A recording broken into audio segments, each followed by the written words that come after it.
What's up everyone and welcome back to the World History Channel. Before we begin, please hit the subscribe button today. Let's get started. 20 things you might not know about Marco Polo. The biography of Marco Polo tells the story of one of the most famous explorers of all time. Leaving Venice with his father and uncle, he spent 24 years going all the way from Israel to China, where he lived for 17 years. His life story involves working for the great Kublai Khan personally, surviving perilous journeys, and eventually writing one of the greatest travelogues of all time. But who was Marco Polo? In addition to being an explorer, he was a merchant, a soldier, and a keen observer of strange cultures. He also was known to be a braggart and an exaggerator.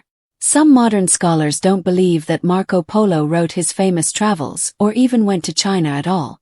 With hundreds of different versions of the book, and some that omit basic facts about life in China, it's likely that the original dictations he made are lost to history. Here are some interesting facts about the famous journey that the great Venetian writer took that you might not have known. His exact birthplace and birth date are unknown. It's generally believed that Marco Polo was born on either September 15 or 16, 1254 in the Republic of Venice. Some scholars have put forth evidence that he was born somewhere else in Europe that was under the dominion of Venice. Croatia has emerged as a possibility, but the general consensus is that he was born and raised in the city itself. Marco met his father at age 15. Marco Polo's father Niccolò and his uncle Maffeo left Venice for Constantinople before he was born, and Marco's mother died at some point, leaving the boy to be raised by his extended family. Little is known of Marco's childhood, except that he didn't meet his father until 1269, when the brothers returned from their long trip. Exploration was in his blood. Marco's father Niccolò and his uncle Maffeo were among the most successful traveling merchants in the Kingdom of Venice. Both brothers were born in 1230, and in 1254, they left Venice for Constantinople, where they lived with fellow Venetians and set up a trading post. In 1259 or 1260, they left Constantinople just before it was sacked, and moved their business to a city in the Crimea. Finding it under the control of the Mongols, they made their way east, and eventually found themselves in the court of Mongol ruler Kublai Khan. In 1269 or 1270, they came back to Venice, with a request from the Khan. The Polo brothers returned with detailed instructions from the Khan. During their time in China with Kublai, the brothers apparently made quite an impression. Kublai asked them to go back carrying letters requesting that Kublai be sent 100 intelligent men, acquainted with the 7 arts. They were also asked to bring back oil from the lamp burning at the Holy Sepulchre in Jerusalem, and had gifts to present to Rome. The Mongols were a complete mystery to Venice. Despite having been on the world scene for well over a century, Western Europe had been spared the worst of the Mongol wrath, and knew little about the people. Kublai controlled the largest empire in the world, but the brothers' tales of Mongol wealth and power confounded Venetian Catholics. They made plans to go back to China right away, but fate intervened. After waiting around 2 years, Marco and the brothers left Venice in 1271. The Polo brothers had the bad timing to come back to Venice in 1269, during a time when the papacy was vacant. Clement IV had died a year earlier, and the Vatican was in the middle of a 3-year struggle to elect a new pope, one that dragged on so long the electors were put on rations of bread and water, and eventually put in a roofless room to speed them along. The Polos waited for 2 years for the situation to be resolved, then finally decided to just go back to China. They took Marco with them, heading out in 1271. On their way, they found out that a new pope had finally been elected, and were assigned 2 friars to go with them. The Polos weren't the first Europeans to reach Asia. While trade along the Silk Road between Europe and Asia was thriving, almost no Europeans had actually set foot in the Mongol Khanate. Niccolò and Maffeo Polo were among the first, but there had been other travelers to Mongol lands. Likely the most well-known, though not at the time, was Giovanni di Piene del Carpine, also known as John of Plano Carpini. John was a Franciscan monk and papal legate who traveled to the court of Ogedai Khan starting in 1245, tasked with protesting the Mongol attack on Western Europe. After presenting the Khan with a protest letter, John was, in turn, given a letter to give to the Pope, demanding Europe's leaders present themselves for surrender. After his return, John wrote a book of his travels, and died in 1251, 20 years before Marco's journey. Marco and the brothers set out on a long journey, accompanied by the two friars who left shortly afterwards, and carrying letters from the new pope. Marco, his father, and his uncle first traveled from Venice to Israel, then to Turkey, then through harsh Iranian deserts to Afghanistan. From there, they crossed the highlands of Central Asia, entered modern-day China, and finally made it to Xanadu, where Kublai Khan held court. The journey took 3 years, through lands no European had ever seen. The Polos spent 17 years in China and Marco flourished. Arriving in Shangdo, Marco and the brothers gave Kublai the sacred oil and the letters from the Pope. Kublai took the Polos on in some kind of administrative role, as he didn't trust his Chinese subjects. For the next 17 years, the trio traveled around China carrying out a variety of tasks, though the details of what they did and where they did it are lost to history. Marco, in particular, became a trusted envoy of the Khan, and was sent off to far-flung Mongol outposts. He visited both southeast and southwest China, possibly going as far as Burma. He also participated in several military conflicts, and might have even governed a city in southern China for several years, though this is up for debate. Along the way, Marco gathered the material he'd eventually use to write his fabled book. The Khan sent the Polos on a mission and let them leave China. While the Polos prospered in the Khanate, their success was a double-edged sword. Kublai refused to let them leave. The Polos offered to accompany a Mongol princess on her trip to Persia as a consort in 1292. Kublai was nearly 80 at the time, and they were concerned that a new Khan might not allow the same relationship the three had with Kublai. From southern China, the expedition reached Vietnam, spent 5 months in Sumatra waiting out storms, then went to Sri Lanka, went down the coast of India, and finally made it to Persia. Of the 600 people on the mission, only 18, including the 3 Polos, survived. The mission accomplished, they set out for Venice, and were robbed of most of their riches as soon as they reached Turkey. They finally came back to Venice in 1295 and shocked people who thought they were dead. After 24 years away, Marco, his father, and his uncle came back to Venice. They were unrecognizable to the inhabitants, and had a dramatic reunion with family members who thought they had died years ago, people with whom they struggled to speak their native Italian. Marco went to war and was captured. Venice had been involved in a long simmering conflict with nearby Genoa, and a few years after the Polos came back from their journey, war broke out. Marco joined up to fight the great rival of Venice, taking a catapult-armed ship out to fight. He was taken captive and sent to prison in Genoa. While in prison, he struck up a friendship with a fellow prisoner named Rustichello, a writer of chivalric romances from Pisa. The encounter turned out to be a world-changing event. While in prison, Marco dictated the book of his travels. Marco told his decades of travel stories to Rustichello, who wrote them down in a combination French-Italian language. Marco was released after a few years and brought his memories with him.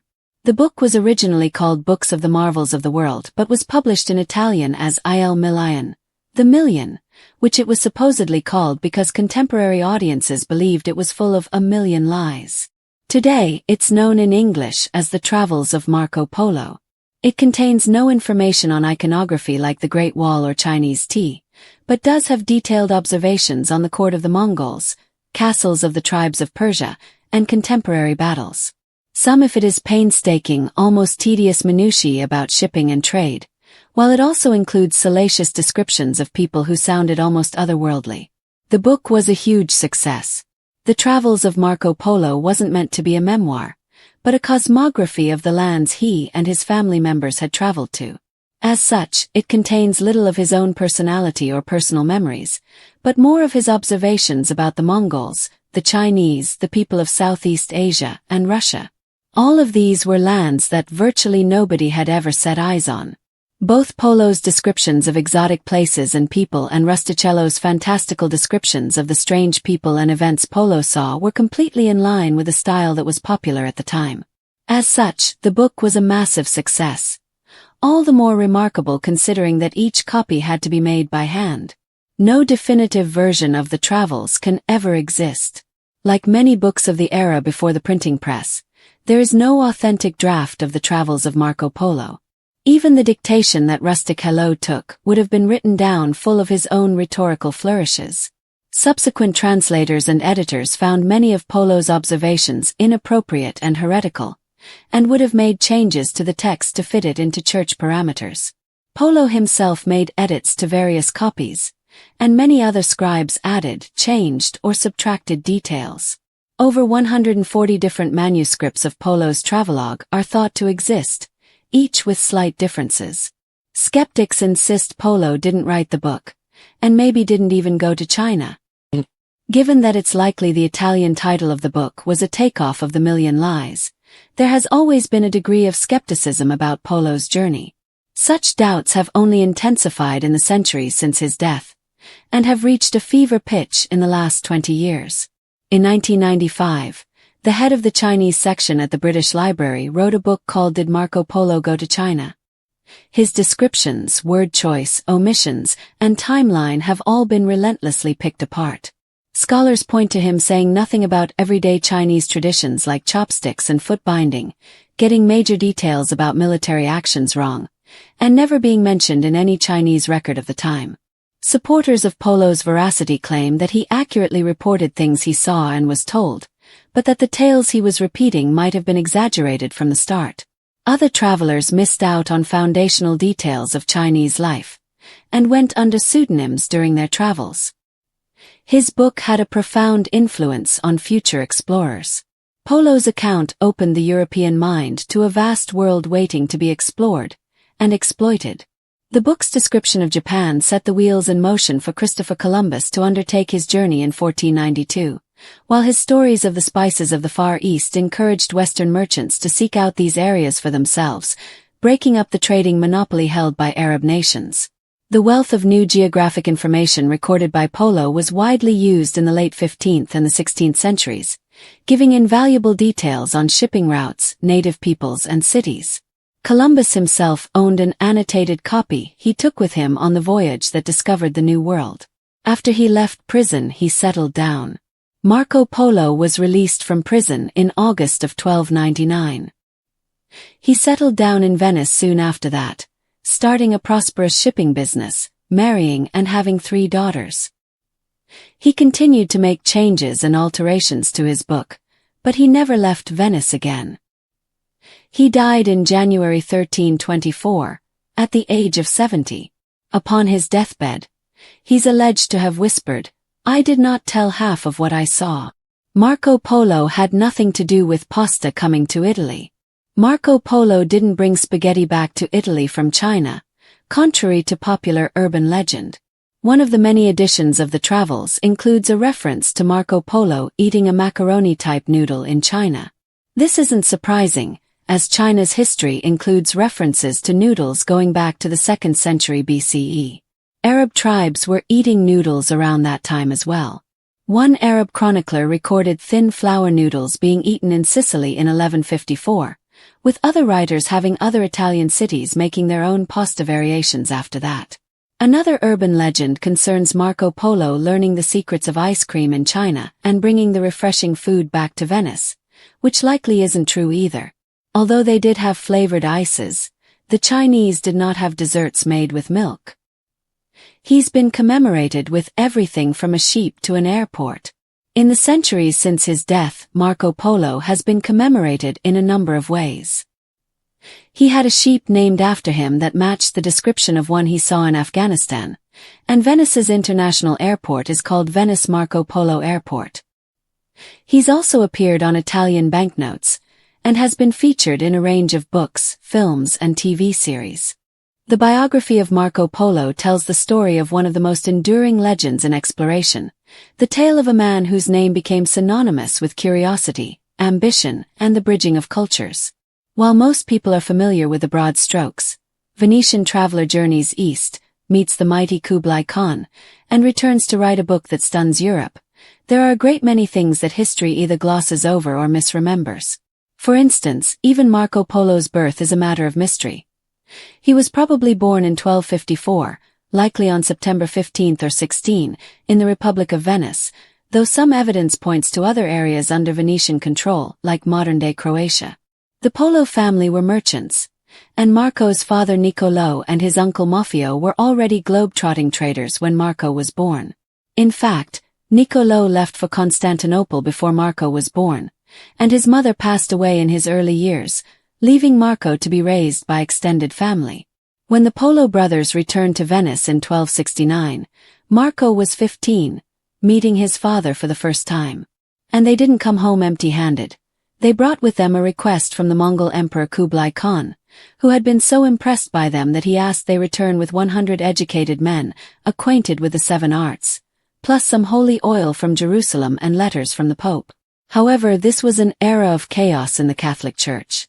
Since Clement IV had passed away, the brothers could not go back to Asia because the papal throne remained vacant for many years.